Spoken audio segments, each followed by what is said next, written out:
எகிப்தின் அடிமை வாழ்ந்தாலும் கானான் தேசம் சுதந்தரிப்பார். எகிப்தின் அடிமை வாழ்ந்தாலும் கானான் தேசம் சுதந்தரிப்பார். செங்கடலை தாண்டிடுவோம், எரிகோவை வீழ்த்திடுவோம். செங்கடலை தாண்டிடுவோம், எரிகோவை வீழ்த்திடுவோம். ஏனெனில் நாங்கள் கர்த்தரின் ஜனம், எங்களின் ஜனம், கர்த்தரின் ஜனம். ஏனெனில் நாங்கள் கர்த்தரின் ஜனம். கர்த்தரை தெய்வமாய் கொண்ட ஜனம். பாக்கியவான் பாக்கியவான் என்னப்படுவோம். கர்த்தரை நம்புவோம், கர்த்தரை பணிவோம். துதி பாடுவோம், பாடி போற்றுவோம், துதி பாடுவோம், பாடி போற்றுவோம். கூட தேவனுடைய வார்த்தைகளை தியானிக்கும்படியாக நாம் வந்திருக்கிறோம். அதிக நேரம் எடுக்க மாட்டோம், கவலைப்படாதீங்க, சீக்கிரம் முடிப்போம். கர்த்தருடைய பெரிதான கிருபையினாலே இந்த நாள் துதி ஆராதனை, சங்கீத தியானம், விண்ணப்பங்கள், காணிக்கை இவ்வளவும் இத்தனை மணி நேரத்தில் நாம் நடத்த முடிந்தது. கர்த்தருக்கு நன்றி சொல்லுவோம். இப்போது இவ்வளோ நேரம் பாடல்களை பாடினோம், ஆண்டவர் நாமத்தை உயர்த்தினோம், மற்றவர்களுக்காக ஜெபித்தோம். அப்போதெல்லாம் தேவனுடைய வார்த்தைகளை சொல்லி தான் நாம் ஜெபித்திருக்கிறோம். ஆகவே தொடர்ந்து நாம் தேவனுடைய வார்த்தைகளை தியானிப்பது ஞாயிறு ஆராதனையிலே ஒரு முக்கியமான பங்கு. வார்த்தை கட்டாயமாக நாம் தியானிக்கணும். ஆகவே தான் இப்போ அந்த செய்திக்கு நாம் போகிறோம். ஆக இந்த செய்தியை நாம் கேட்போம். இந்த காலையில் வேதம் வாசித்தவங்க எத்தனை பேர் வாசிச்சிங்க? கைகளை தூக்க பார்க்கலாம். நான் வேதம் வாசித்தேன், பைபிள், அவ்வளோதான். இது பேர் வாசிக்கிறதில்ல. காரணம் என்ன? உட்கார கீழ் போட்டுருவோம்.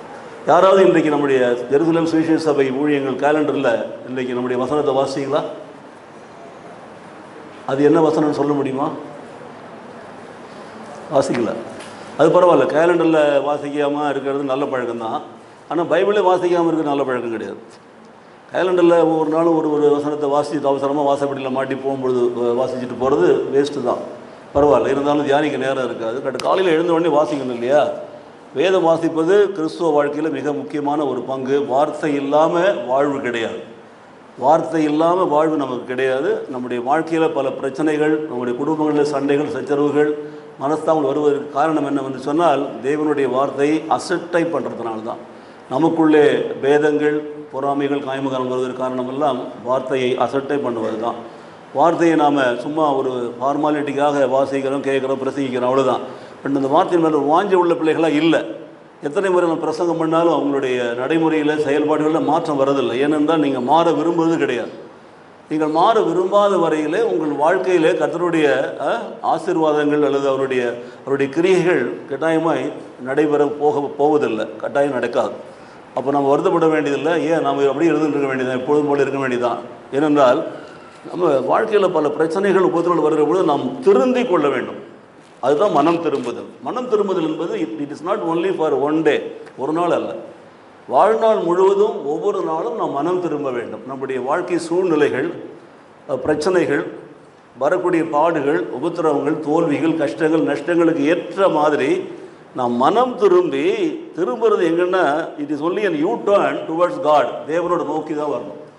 தேவனை நோக்கி மனம் திரும்புறது தான். அதுதான் மிக முக்கியம். பாருங்கள், இன்றைக்கு உலக பிரகாரமான காரியங்களில் நீங்கள் முக்கியத்துவம் கொடுத்து வாழ்ந்தீங்கன்னா இப்போ நான் கஷ்டப்படுற பாருங்க, அந்த மாதிரி தான்.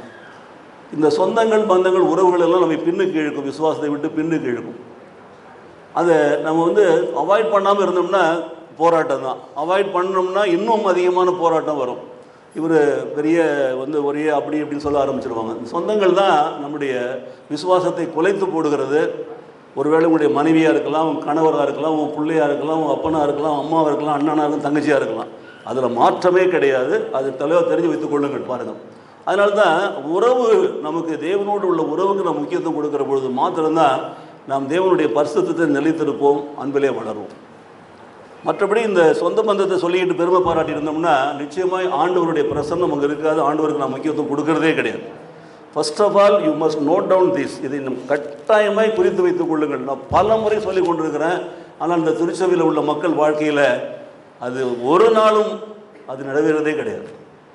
அழிந்து போகிற உறவுகள், நிலையற்ற வாழ்க்கை, இதற்குத்தான் நாம் முக்கியத்துவம் கொடுக்குறோம். அந்த நிலையற்ற வாழ்க்கையினாலே, அழிந்து போகிற உறவுகளினாலே தேவனோடு உள்ள உறவை துண்டித்து வாழ்நாள் முழுவதும் வியாதி, வேதனை, கஷ்டம், பாடு, உபத்திரவம், மன கஷ்டத்திலே வாழ்ந்து கொண்டிருக்கிறோம். ஆனால் சந்தோஷமாக இருப்பது போல ஒரு போலியான வாழ்க்கை வாழ்கிறோம். சரிதானே? இன்றைய நாளிலே நம்முடைய ஜெருசலேம் சுவிசேஷ கேலண்டரில் காலையில் நீங்கள் வாசித்தீங்கன்னா வசனத்தை வாசித்திருப்பீங்க. சங்கீதம் 16 ஒரு வசனத்தை போட்டிருந்தோம். 16ஆம் சங்கீதத்தில் 11வது வசனம். அதுதான் நான் இன்றைக்கி தியானத்திற்காக நான் எடுத்துருக்கிறேன். பாருங்கள், ஜீவ மார்க்கத்தை எனக்கு தெரியப்படுத்துவேன், உம்முடைய சமூகத்தில் பரிபூர்ண ஆனந்தமும் உம்முடைய வலது பார்சத்தில் நித்திய பேரின்பமும் உண்டு. ஜீவ மார்க்கம் என்பது தேவனுடைய ஜீவ மார்க்கம், சத்திய மார்க்கம், வசன மார்க்கம், வார்த்தையின் மார்க்கம். அதுதான் நானே வழி, நானே சத்தியம், நானே ஜீவன் என்று சொன்னார் அல்லவா? அதைத்தான் நான் பார்க்கணும். நல்ல கவனிங்க.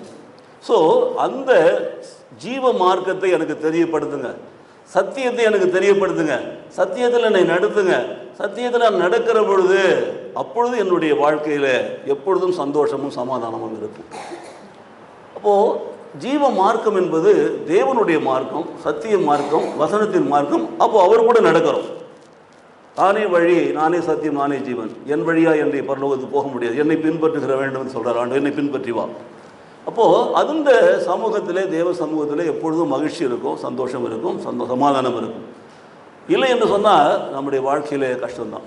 யோவான் சுவிசேஷம் 10ஆம் அதிகாரத்திலே 10ஆம் வசனத்தை வாசிக்கிற பாருங்க. திருடன் திருடவும் கொல்லவும் வருகிறான், நானும் அவைகள் உயிர் பெறும்படி, ஜீவன் பெறும்படி வந்தேன் என்று சொல்கிறார். அந்த ஜீவன் பரிபூர்ணப்படும்படி வந்தேன் என்று சொல்கிறார். பாருங்கள், ஆண்டவர் நமக்கு ஜீவனை கொடுக்கிறார், ஆனால் அது பரிபூர்ணப்பட வேண்டும், முழுமையடைய வேண்டும். அரை கிணறு அல்ல, பாதி தாண்டது அல்ல, கொஞ்சம் விசுவாசம், கொஞ்சம் ஜபம், கொஞ்சம் பக்தி, மறுபடியும் பழையபடி உலகம் கிடையாது. அது அரை கிணறு தாண்டுகிறது தான். அரை கிணறு தாண்டினீங்கன்னா எங்கே இருப்பீங்க தெரியுங்களா? எங்கே இருப்பீங்க? அடுத்த பக்கத்தில் இருக்க மாட்டீங்க, கீழே தான் இருப்பீங்க. வாழ்க்கையில் நாம் ஆண்டவரை பின்பற்றுகிற காரியத்தில் ஒரு முழுமை வேண்டும், அதுதான் கற்றுக்கொள்ள வேண்டும். ஆண்டவர் இயேசு வந்தார், நல்ல மெய்ப்பனாக வந்தார், தன் ஆடுகள் ஜீவன் பெறும்படி வந்தார், தன் ஆடுகளுக்கு ஜீவனை கொடுக்கும்படி வந்தார், ஜீவனை கொடுத்தார். அப்போ ஜீவனை கொடுத்தவர், ஆடுகள் ஜீவன் பெறும்படி வந்தவர், அந்த ஜீவன் பரிபூர்ணப்படவும் வந்தார். பாருங்க, பரிபூர்ணப்படுத்துறது மிக முக்கியம். நான் பூரண சர்க்குணராக இருக்கிறது போல் நீங்கள் என்னவா இருக்கணும்? பூரண சர்க்குணராக இருக்கணும். அப்போது நான் நிறைவுள்ளவராக இருக்கிறது போல் நீங்கள் என்னவா இருக்கணும்? நிறைவுள்ளவராக இருக்கணும். ஆண்டவரை பின்பற்றணும் என்று சொன்னால் குறைவுகளுக்கு இடமே கிடையாது. நிறைவான காரியங்களுக்கு மட்டும்தான் அங்கே இடம், பரிபூர்ணத்துக்கு மாத்திரம்தான் இடம், முழுமைக்கு தான் இடம். அதுதான் உத்தம, உண்மை, நேர்மை போன்றவற்றை கடைபிடிக்கிற வாழ்க்கையில் நடக்கக்கூடிய காரியம். It is completeness, it is wholeness. அது தேவ பிள்ளைகளுக்கென்று தேவன் வைத்திருக்கிற ஒரு காரியம். 3 காரியங்களை மாத்திரம் நான் சொல்ல போகிறேன், சுருக்கமாக கவனிங்க. 1 நன்மை, பரிபூர்ண நன்மை. 2 சமாதானம், பரிபூர்ண சமாதானம். பரிபூர்ண நன்மையும் பரிபூர்ண சமாதானமும் சேர்ந்து நமக்கு கொடுக்கறது தான் பேரானந்தம், ஆனந்தம், பரிபூர்ண ஆனந்தம். நம்முடைய வாழ்க்கையில் நாம் சந்தோஷமாக, சமாதானமாக, மகிழ்ச்சியாக வாழ வேண்டும் என்று சொன்னால் கர்த்தர் நன்மையானதை தருவார். நன்மை, கர்த்தர் நன்மையானதை தருவார். பாருங்கள், அந்த நன்மை என்ன? அதுதான் தேவனுடைய வசனம், வார்த்தை. அப்போது நன்மை நமக்குள்ளே வந்தால், தேவனுடைய வசனத்தின்படி வாழ ஒப்பு கொடுத்தா நன்மையிலே நாம் பூரணப்படுவோம். Whatever I do everything only according to the word of God என்று சொன்னால் யோசித்து பாருங்கள். That is called living according to the word. Is living in goodness, living in kindness, living in wholeheartedness. பார்த்தீங்களா? அப்போது நன்மை, அந்த நன்மையை நான் பெற்றுக்கொள்ள வேண்டும். பரிபூர்ண நன்மை நமக்குள்ளே வந்துச்சுன்னா அடுத்தது பரிபூர்ண சமாதானம் வரும். ஆண்டவர் சொன்னார், என் சமாதானத்தை கொடுக்குறேன்னு சொன்னார். பாருங்கள், சமாதானம் என்பது தேவன் கொடுக்குற சமாதானம், வேத வார்த்தைகளின்படி நடப்பதில் வரக்கூடிய சமாதானம். அப்போது நன்மையை நாம் கடைபிடித்து சமாதானத்தை பெற்றுக்கொண்டு வாழ்கிற பொழுது நமக்கு பரிபூர்ண ஆனந்தம் வருகிறது, மகிழ்ச்சி. ஆக சில பேர் நீங்கள் பார்த்தீங்கன்னா முகத்தில் எப்போ பார்த்தாலும் ஒரு சோகம் இருந்து கொண்டே இருக்கும். என்ன இருக்கும்? ஒரு சோகம். எதையோ பறி கொடுத்தது போல் இருப்பாங்க, எதையோ இழந்தது போல். உண்மையிலே எழுந்திருக்க மாட்டாங்க. இழந்தவங்க ஒரு பக்கத்தில் இருக்கட்டும், இழக்காதவங்களை பற்றி நான் பேசுகிறேன். அப்போ அந்த சோகம் முகத்தில் இருக்குது என்று சொன்னால் என்ன காரணம் என்று சொன்னால் அவருடைய உள்ளத்தில் நிறைவு இல்லை, அங்கே வார்த்தை இல்லை, அங்கே தேவ பிரசன்னம் இல்லை, அங்கே உண்மை இல்லை, அங்கே ஒரு மாய்மாலம், அங்கே ஒரு போலி, அங்கே ஒரு டூப்ளிகேட்னஸ், அங்கே ஒரு நாடகம், ஒரு ஆக்ஷன், இப்படிலாம் இருக்கும் பாருங்கள். There is no vision, there is no ambition, there is no attitude, ஒன்றும் கிடையாது. எல்லாம் ஒரு மாயையாக தோணுகிற வகத்தில் பார்த்தீங்கன்னா சோகம் இருந்து கொண்டே இருக்கும். என்னத்தை நீங்கள் அவங்களுக்கு நீங்கள் சிரிப்பான காரியங்கள் சொன்னாலும், அவங்கள சிரித்தாலும் அந்த சோகம் போகவே போகாது. ஆனால் ஆண்டவருடைய வார்த்தை, ஆண்டவருடைய ஆவியானவர் நமக்குள்ளே வந்து இருப்பார் என்று சொன்னால், உண்மையிலேயே நாம் வார்த்தையால் நிறைந்தவர்களாய் ஆவினால் அபிஷேகம் பண்ணப்பட்டவர்களாக இருப்போம் என்று சொன்னால், முகத்தில் என்ன இருக்கும்? சந்தோஷம் இருக்கும், சமாதானம் இருக்கும். அது எப்பொழுதும் நிறைந்தே இருக்கும். பாருங்க, என்னங்க இருந்து கடனாக இருக்குது, கொஞ்சம் ஜெபம் பண்ணிங்கன்னா, உங்களை பார்த்தா கடன்காரமாக இருக்குது இல்லையே அப்படிம்பாங்க. கடன் இருக்கிறதே நம்ம வெளியில் காட்டிக்கொள்ள முடியலன்னு சொன்னால், கர்த்தர் மேல் பாரத்தை வைத்துவிட்டு வாழ்கிற வாழ்க்கையில் கர்த்தர் பார்த்துக்கொள்ள நம்பிக்கையில் இருக்கிற பொழுது அந்த சோகம் நீங்குகிறது. Only when we depend upon God, அவரை சார்ந்து இருக்கிற பொழுது, அவரை சேர்ந்து இருக்கிற பொழுது. ஆனால் நாம் இன்றைக்கு என்ன சார்ந்து இருக்கிறோம்? சொந்தம் தான். சொந்தம் பின்னுக்கு இழுக்கிற சங்கம். உங்களெல்லாம் கஷ்டப்பட்டு உங்களுக்கு வார்த்தையை சொல்லி, அதை சொல்லி, இதை சொல்லி, சுவிசேஷத்தை சொல்லி, ஒரு ஞான ஸ்நானம் கொடுத்து, ஒருத்தர் கர்த்தருடைய பந்தியில் உட்கார சபையில் வச்சா நீங்கள் என்ன பண்ணுறீங்க? பைபிளில் இருக்கிற வசனத்தின்படி குளிப்பாட்டி நடுவுட்டில் வச்சு ஒரு பாடு என்ன பண்ணுமா? அது மறுபடியும் எங்கேயே போகுமா? அந்த மாதிரி தான் நீங்கள் இருக்கிறீங்க. அதுதான் உங்கள் சொந்தங்கள். பாருங்கள், ஆவிக்குரிய வாழ்க்கையிலே, ஆவிக்குரிய சபையில் ஆவிக்குரிய காரியங்களை செய்கிற நேரத்தில் உங்கள் சொந்தங்கள் உங்களை பின்னால் இழுத்துட்டு போவோம். சடங்குகள், சடங்காச்சாரங்கள், பாரம்பரியங்கள், சம்பிரதாயங்கள் இந்த சாக்கடையில் கொண்டு தள்ளிடும். அவ்வளோதான். Then you will not be able to come back. உங்களை எவ்வளோ கஷ்டப்பட்டு நம்ம கிறிஸ்துவுக்குள் வளர செய்து மகிழ்ச்சியாக இருக்க வச்சுருக்கிறோம். ஆனால் அந்த மகிழ்ச்சியை நாம் என்ன இழந்துடுறோம்? இந்த சொந்தங்களினாலே, மந்தங்களினாலே இழந்துடுறோம், பின்னுக்கு போய்டும். ஏனென்றால் வார்த்தையை நாம் நம்புறது கிடையாது, விசுவாசிக்கிறது கிடையாது, கிறிஸ்துவ பின்பற்றதே கிடையாது. ஒரு ஃபேஷன் ஷோ மாதிரி இருக்கிறது எல்லாமே. நான் பார்த்த வரையில் அப்படி தான் தெரிகிறது. பாருங்கள், அப்போது என்ன காரணம்? ஃபேஷனுக்காக சர்ச்சைக்கு போகிறோம், ஒரு மாடலுக்காக சர்ச்சைக்கு போகிறோம். ஆண்டவரை நாம் பின்பற்றி, கிறிஸ்துவை நாம் பின்பற்றுவதனாலே ஒரு ரோல் மாடலாக, கிறிஸ்துவின் மாடலாக இருக்கிறது தான் பின்பற்றி நான் போகிறோம், சபைக்கு போகிறோம். அப்போ நம்ம ஞானஸ்தானத்தில் என்ன படிக்கிறோம் பாருங்கள்? கிறிஸ்துவனை எப்படி மாறுகிறோம்? கிறிஸ்து நமக்குள்ளே வருகிறார், புது சிருஷ்டியாய் மாறுகிறார், அதெல்லாம் போயிடுது. எனக்கு பிரியமானவர்களே, சத்தியத்தை நீங்கள் விட்டு விலகுகிற பொழுது உங்கள் வாழ்க்கையில் சந்தோஷம், சமாதானம் இருக்காது, நன்மைகள் இருக்காது, ஆனந்தம் இருக்காது, மகிழ்ச்சி இருக்காது, பேரின்பம் இருக்காது. எப்பொழுதுமே அலைந்து திரிகிற ஒரு மக்கள் கூட்டத்தை சேர்ந்தவளாக இருப்பீங்க. அதனால் பைபிள் என்ன சொல்லுகிறது? 3 காரியங்கள். ஒன்று, பரிபூர்ண நன்மையை நான் பெற்றுக்கொள்ள வேண்டுமா? வசனத்தை நோட் பண்ணிக்கோங்க. உபாகமம் 28ஆம் அதிகாரம் 11ஆம் வசனம், உனக்கு கொடுப்பேன் என்று கர்த்தர் உன் பிதாக்களுக்கு ஆணையிட்ட தேசத்திலே கர்த்தர் உன் கற்பத்தின் கனியிலும், பிள்ளை இல்லையே, கற்பத்தின் கனியிலும், உன் மிருக ஜீவங்களின் பலனிலும், உன்னுடைய வளர்ச்சி, பொருளாதார வளர்ச்சி, உன் நிலத்தின் கனியிலும், உன்னுடைய விவசாயமோ அல்லது உன்னுடைய தொழிலும் உனக்கு பரிபூர்ண நன்மை உண்டாக கட்டளையிடுவார். அல்லேலூயா. வாய் தரங்க, சொல்லுங்க பார்க்கலாம். நம்புறீங்களா அந்த வசனத்தை? இந்த வசனத்தை நம்புறீங்களா? அவருடைய சத்தத்துக்கு உண்மையாக செவி கொடுப்பாயானால் தான். நல்ல தெளிவாக சொல்லப்பட்டிருக்கிறது. உனக்கு அப்போது கற்பனை செய்வாய் என்று சொன்னால் ஆண்டவர் உனக்கு பரிபூர்ணம் உண்டாகும்படி செய்வார். குறைவுகளை நிறைவாக்குகிற தேவன், பரிபூர்ண ஆசீர்வாதங்களை தருகிற தேவன் நம்முடைய வாழ்க்கையில் நம்மை பூரணப்படும்படி ஆசீர்வதிப்பார். விசுவாசிக்கிறீங்களா? 2வதாக சமாதானம். எரேமியா தீர்க்கதரிசி புத்தகத்தில் வாசிக்கிறோம், 33ஆம் அதிகாரம் 6ஆம் வசனம், இதோ நான் அவர்களுக்கு சௌக்கியமும் ஆரோக்கியமும், 2 ஒன்று தான், வர பண்ணி அவர்களை குணமாக்கி, மறுபடியும் அது ஒன்று தான், 3 இதெல்லாம் நடு சென்டர் மாதிரி. 4வது, அவர்களுக்கு பரிபூர்ண சமாதானத்தையும் சத்தியத்தையும் வெளிப்படுத்துவார். நல்லா கவனிங்க, சமாதானத்தையும் சத்தியத்தையும் வெளிப்படுத்துவார். சத்தியம் வந்தால் சமாதானம் வரும், சமாதானம் வந்தால் சத்தியம் வரும். ஆனால் அதுக்கு முன்னாடி சொன்னதெல்லாம் ஒன்று திருப்பி திருப்பி சொல்கிறாரு பாருங்க. எப்படி சொல்கிறாரு பார்த்தீங்களா? சௌக்கியம் வேணுமா, ஆரோக்கியம் வேணுமா, குணமாக வேணுமா? பார்த்தீங்களா?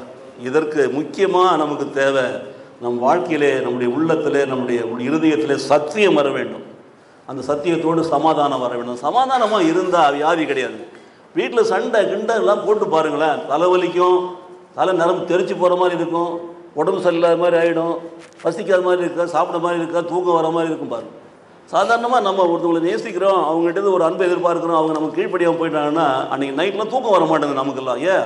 அந்த சாதாரண ஒரு அற்ப மனுஷன் இன்றைக்கி நாளைக்கு அடுப்பு ஒரு மனுஷன் நம்மகிட்ட கோச்சிக்கிட்டானே, நம்ம சொல்கிறது கேட்க மாட்டேங்கிறானே, நம்மளை மதிக்க மாட்டேங்கிறான்னு நினைக்கும் பொழுது நமக்கு அது தாக்குது. இரவெல்லாம் தூக்கம் இல்லாமல் இருக்கிறோம், கவலையாக 2-3 நாளைக்கு அதே சோகம். ஏன்? அவன் அப்படி சொல்லிட்டான், அவன் அப்படி செஞ்சுட்டான். நான் நினைக்கிறேன் அவன் இன்னைக்கு இருந்து நாளையில் அடுப்பில் போட போகிற புல்லு கொப்பானவன். ஆனால் ஆண்டவருடைய வார்த்தை என்ன சொல்லுகிறது? சத்தியம் என்ன சொல்கிறது? விசுவாசிக்கிறோமா? அந்த சத்தியம் வந்தால் சமாதானத்தை கொடுக்காதா? நம்முடைய சமாதான குலைச்சலுக்கு யார் காரணம் யோசித்து பாருங்கள். நம்மிடத்தில் சத்தியம் இல்லாமல் இருக்கிறது தான். ஆகவே சௌக்கியம், ஆரோக்கியம், குணம் எல்லாம் நமக்கு வர வேண்டும் என்று சொன்னால் சமாதானமும் சத்தியம் நமக்குள்ளே வர வேண்டும். ரெண்டாவதாக சங்கீதம் 29:11 வாசிக்கிறோம், கர்த்தர் நம்ம ஜனத்திற்கு பலன் கொடுப்பார், கர்த்தர் ஜனத்திற்கு சமாதானம் மறுபடி அவர்கள் என்ன பண்ணுவாரோ ஆசீர்வதிப்பார். தேவன் கொடுக்கிற பலனே சத்துவமே சத்தியம்தான், வசனம்தான். அது என்ன கொடுக்கும்? நமக்கு சமாதானத்தை கொடுக்கும். ஆண்டவர் சொன்னார், நான் கொடுக்கும் சமாதானம் உலகம் கொடுக்குற பிரகாரமாக அல்ல, என் சமாதானத்தை நான் உங்களுக்கு கொடுக்கிறேன். சமாதான பிரபுவாக வந்தவர் சொல்றார். அவர் யோவான் சுவிசேஷம் 14:27 சொல்லுகிறார், சமாதானத்தை உங்களுக்கு வைத்து போகிறேன், என்னுடைய சமாதானத்தை உங்களுக்கு நான் கொடுக்கிறேன், உலகம் கொடுக்கிற பிரகாரம் நான் உங்களுக்கு கொடுக்கறதில்ல, உங்கள் இருதயம் கலங்காமலும். அப்போ கலங்கலும் பயப்படுதலும் எங்க வருகிறது? தேவன் கொடுக்கிற பலன் இல்லாத இடத்துல தான். தேவன் கொடுக்கிற பலன் எங்கே இருக்கிறது? வசனத்தில் இருக்கிறது, சத்தியத்தில் இருக்கிறது, வார்த்தையில் இருக்கிறது. பாருங்க. ஆகினால எனக்கு பிரியமானவர்களே, சமாதானம் வந்தால் எப்படிப்பட்ட காரியங்கள் வருகிறது? சௌக்கியம் வருகிறது, சுகம் வருகிறது, பலன் வருகிறது. பாருங்கள், நீங்கள் ஒன்றுக்கும் கவலைப்படாமல் பிலிப்பியர் 4:6-7 எல்லாவற்றையும் குறித்து உங்கள் விண்ணப்பங்களை ஸ்தோத்திரத்தோடு கூடி ஜெபத்தினாலும் வேண்டுதல்னாலும் தேவனுக்கு தெரியப்படுத்துங்கள், அப்பொழுது உங்கள் எல்லா புத்திக்கும் மேலான தேவ சமாதானம் உங்கள் இருதயங்களையும் உங்கள் சிந்தைகளையும் கிறிஸ்து இயேசுவுக்குள்ளாக காத்து கொள்ளும். எல்லா புத்திக்கும் மேலான ஒரு தேவ சமாதானம்.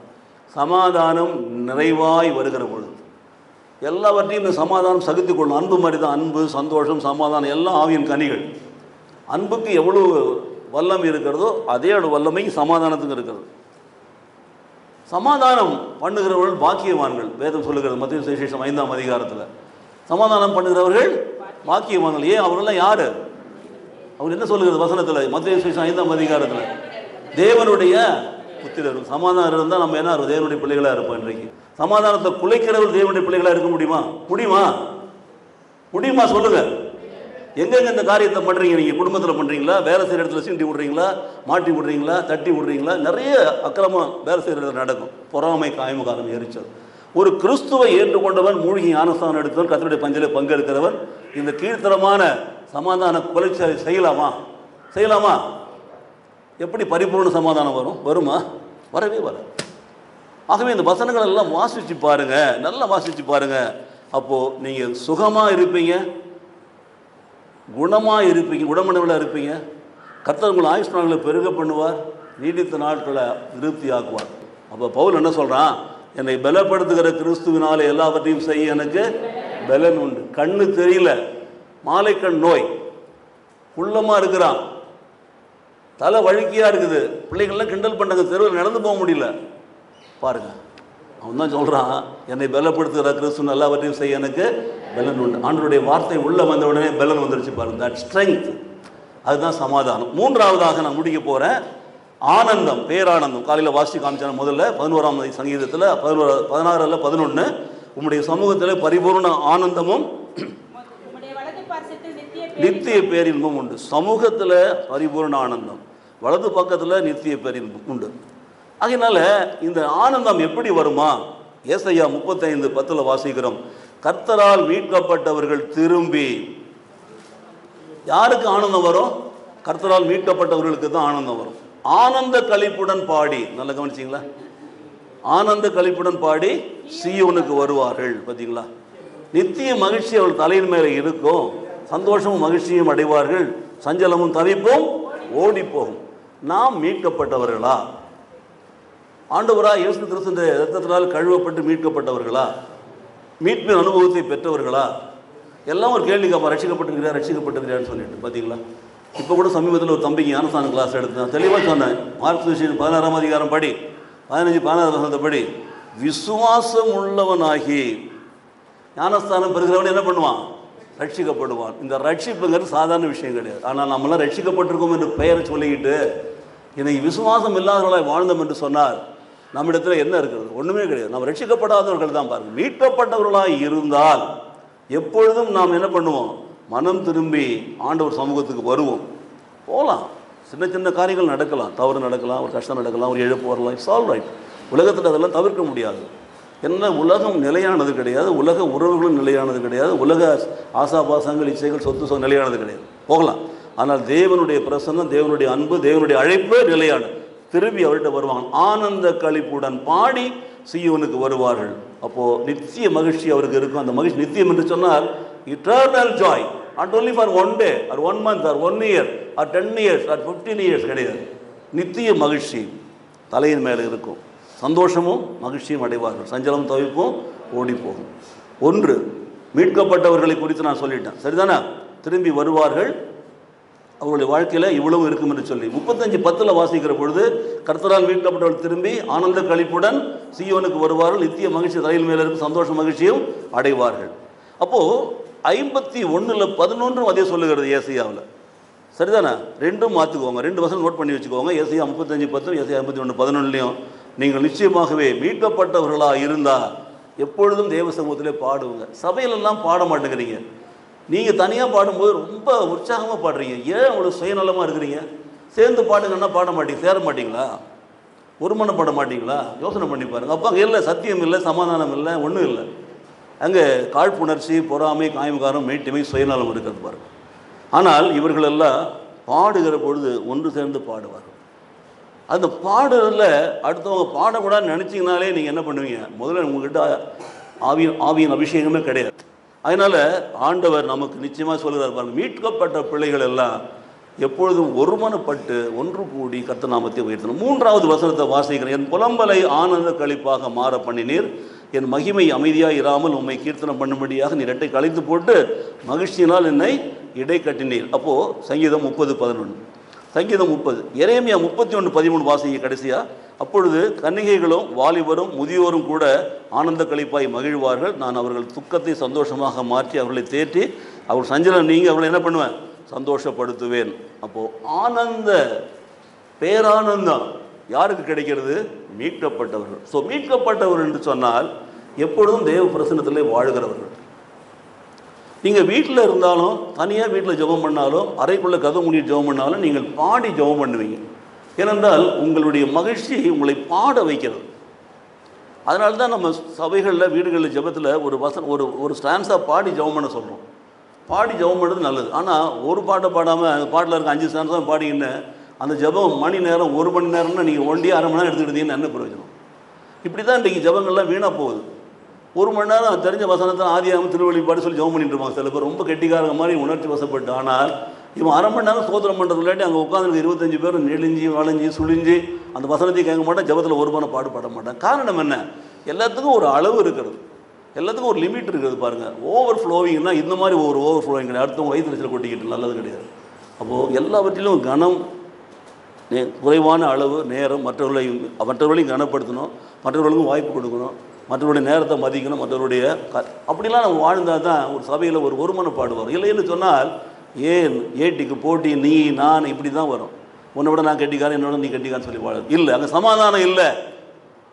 அப்போது அங்கே ஆனந்தம் கிடையாது, நன்மை கிடையாது, ஒன்றும் கிடையாது. அதனால் எனக்கு பிரியமானவர்களே, நன்மை என்றால் உங்கள் வாழ்க்கையிலே ஆண்டுடைய வார்த்தையின்படி நடக்கிறது தான் நன்மை. அதுதான் நன்மை. ஆண்டுடைய வார்த்தையின்படி நடந்தீங்கன்னா நன்மை, அது பரிபூர்ணப்படும். வசனத்தின்படி எவ்வளவுக்கு எவ்வளோ நீங்கள் வாடுறீங்களோ, வசனத்தை முற்றிலும் பற்றி கொள்கிறீங்களோ, அதன்படி நீங்கள் நடந்தீங்கன்னா அது உங்களுக்கு பரிபூர்ண நன்மையை கொடுத்தா 2வது உங்கள் வாழ்க்கையில் நீங்கள் மீட்கப்பட்டவர்களாக இருப்பீர்கள். அப்படி இருக்கிற பொழுது நீங்கள் குணமாக்கப்பட்டவர்களாக, சுகமாக்கப்பட்டவர்களாக இருப்பீங்க. சமாதானம் இருக்கும். சமாதானம் இருந்துச்சுன்னா இந்த வாழ்க்கையில் நன்மையும் சமாதானம் வருகிற பொழுது நாம் நிச்சயமாகவே ஆனந்த மகிழ்ச்சி அடைவோம். அது பேரானந்த மகிழ்ச்சியாக இருக்கும். அப்போது எப்பொழுதுமே நாம் ஆண்டவரை உள்ளத்தின் ஆழத்திலிருந்து பாடி துதித்து கொண்டிருப்போம், கனப்படுத்துவோம், அவரை உற்சாகப்படுத்தி அவருடைய நாமத்தை உயர்த்துவோம். அப்பொழுது நாம் அவரை உயர துதித்து கனப்படுத்த கர்த்தர் நம்மை உயர்த்துவார், மேன்மைப்படுத்துவார். விசுவாசிக்கிறீங்களா? கர்த்தருக்கு கொடுக்க வேண்டிய துதி கன மகிமையை நாம் எவ்வளவுக்குள் அதிகமாக கொடுக்குறோமோ அவ்வளவுக்கு அதிகமாக என்ன பண்ணுவார்? நம்மை கர்த்தர் உயர்த்துவார். சாதாரணமாக பாரம்பரிய சபையில் ஒரு சின்ன குழந்தைய வச்சு படம் வச்சுருப்பாங்க, போட்டிருப்பாங்க. பாருங்கள், என்ன எந்த அளவுக்கு மகிமைப்படுத்துட்டு அந்த அளவுக்கு நான் ஒன்று மகிமைப்படுத்தணும்னு போட்டிருப்பாங்க. படிச்சிருக்கீங்களா? எங்கேயாவது எந்த கோயிலில் பார்த்துருக்கிறீங்களா? போகும்போது பாருங்கள், ரைட் சைடில் பாருங்கள். அப்போது கர்த்தரை நாம் எவ்வளோக்கு எவ்வளோ கனப்படுத்துகிறோமோ அவ்வளோக்கு அவ்வளோ கர்த்தர் நம்மை உயர்த்துவார், மேன்மைப்படுத்துவார், வாழ்க்கை தரத்தை உயர்த்துவார். பதவியில் உயர்வை கொடுப்பார், குடும்பத்தில் உயர்வை கொடுப்பார், ஸ்தானத்தில் உயர்வை கொடுப்பார், ஸ்டேட்டஸ் ஒரு புறத்தில், மறுபுறத்தில் சந்தோஷம், சமாதானம், மகிழ்ச்சியில் உயர்வை கொடுப்பார், பரிபூரணத்தை கொடுப்பார். ஏனென்றால் நாம் கர்த்தருடைய பிள்ளைகள், கர்த்தரால் மீட்கப்பட்டவர்கள், கர்த்தருடைய வசனத்தின்படி நடக்கிறவர்கள். கர்த்தருடைய வசனத்தின்படி நடக்கிறதுனால கர்த்தர் நமக்கு சுகப்படுத்தியிருக்கிறார், குணப்படுத்தியிருக்கிறார், சமாதானத்தை கொடுத்திருக்கிறார். அந்த சமாதானம் நமக்குள்ளே இருக்கிறபடினாலே நாம் எப்பொழுதும் பரிபூரணப்பட்டவர்களாக வாழ முடிகிறது. அந்த பரிபூரணமே ஆனந்தம். அந்த பூரண ஆனந்தம் இன்றைக்கு உங்களுக்கு வேண்டுமா? எத்தனை பேருக்கு வேணும்? அதற்கு முதல் காரியம் நீங்கள் என்ன செய்யணும்? இன்று நான் உனக்கு விதிக்கிற டேஷ் டேஷ் டேஷ். ரெண்டாவது காரியம் சமாதானம். சமாதானம் நம்முடைய வாழ்க்கையில் வர வேண்டும் என்று சொன்னால் நாம் என்ன பண்ணணும்? ஆண்டவருடைய வசனத்தை திரும்ப வாசிக்கணும். அதுக்கு வசனத்தின்படியாக நான் வாசிக்கிற பொழுது அவர் என்ன சொல்கிறாரு? அவர் இதோ நான் அவர்களுக்கு சௌக்கியமும் ஆரோக்கியம் வர பண்ணி அவர்களை குணமாக்கி அவர்களுக்கு பரிபூர்ண சமாதான சத்தியத்தை வெளிப்படுத்துவேன் என்று சொல்லுகிறார். கர்த்தருடைய வசனம் தெளிவாய் தெரிந்து கொள்ளுங்கள். ஆண்டவருடைய வார்த்தையின்படி நம்ம வாழ ஒப்புக் கொடுக்குற பொழுது அவர் நம்ம வசனத்தை அனுப்பி நம்ம என்ன பண்ணுறார்? குணப்படுத்துகிறார். வசனம் நமக்குள்ளே இருந்துச்சுன்னா நம்ம எப்படி இருப்போம்? குணமாக இருக்கும். வசனத்தை அனுப்புகிறாரு, இல்லாத இடத்துக்கு அனுப்புகிறாரு, அது போய் குணப்படுத்துகிறது, சமாதானம் தான். ஆனால் வசனத்தை அனுப்பி குணப்படுத்தின பிற்பாடு வசனம் நமக்குள்ளே இருந்தால் நம்ம எப்படி இருப்போம்? எப்பொழுதுமே குணமடைந்தவர்களாகவே இருப்போம். விசுவாசிக்கிறீங்களா? வசனம் உங்களுக்குள்ளே இருந்தால் நீங்கள் எப்படி இருப்பீங்க? விசனமாக இருக்க மாட்டீங்க, சுகமாக இருப்பீங்க. ஹல்லேலூயா. அப்பொழுது ரெண்டும் சேர்ந்து உங்களுக்கு மகிழ்ச்சியை கொடுக்கும். அப்போ எப்பொழுதுமே உங்கள் வாயில் துதி இருக்கும், ஸ்தோத்திரம் இருக்கும். சங்கீதக்காரன் சொல்கிறேன், கர்த்தரை நான் எக்காலத்திலையும் ஸ்தோத்தரிப்பேன், துதி எப்பொழுதும் என் நாவிலே இருக்கும். நாம் எழுந்து நிற்போமா? ஆகவே ஆண்டவருடைய வார்த்தையின்படி வாழ நம்மை ஒப்புக் கொடுப்போம். கர்த்தர் நம்மை ஆசீர்வதிப்பார். கர்த்தருடைய ஆசீர்வாதம் பரிபூரணப்பட வேண்டும் என்று சொன்னால் நம்முடைய வாழ்க்கையில் நாம் என்னவா இருக்கணும்? அவருடைய வசனத்தின்படி நாம் வாழணும். ஹல்லேலூயா. கர்த்தரை தெய்வமாய் கொண்ட ஜனம்